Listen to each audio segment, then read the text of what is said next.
My talk today represents a sort of shotgun wedding between a book in progress, which in turn builds on some historical debates that Steve referred to, sparked in part by one of my earlier books.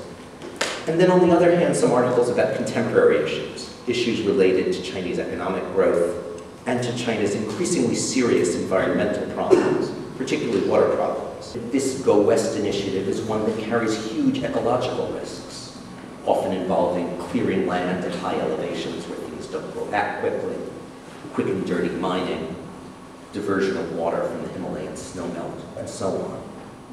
Many dams being built in Western China today are expected to last less than 20 years, even by their builders. Perhaps the biggest gamble of all brings us back to water.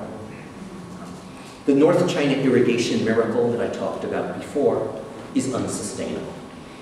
The Yellow River today reaches the sea less than half of the year. Water tables are sinking rapidly, and at current rates of extraction, the North China aquifers will be largely gone by 2030.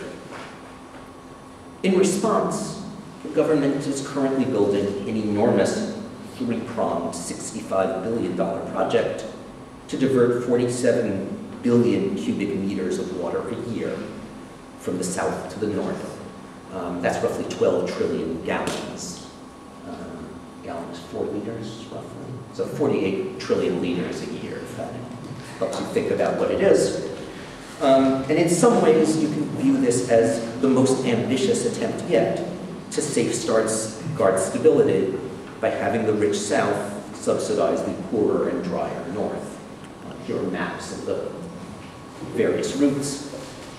It's actually unclear how much of this project is technologically feasible, given sporadic water shortages already appearing in the Yangtze Basin itself, and ongoing changes in the Himalayan glaciers and snowfalls that provide the source of much of the Yangtze River.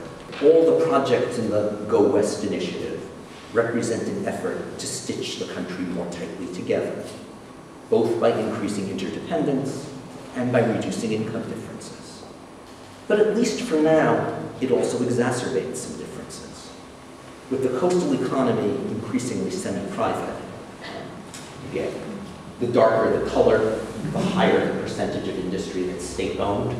You can see that coastal strip is pretty much white. Well, in many ways, the Chinese boom of the last 25 years represents a remarkable departure from history.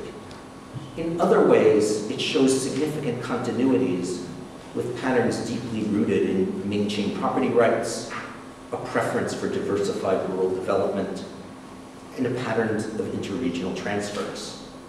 Partly as a result, much of eastern China today looks a good deal like other prosperous parts of East Asia, while much of the interior is more reminiscent of very different experiences: colonial enclave economies, crash development in Soviet Central Asia, and other rather far from happy stories.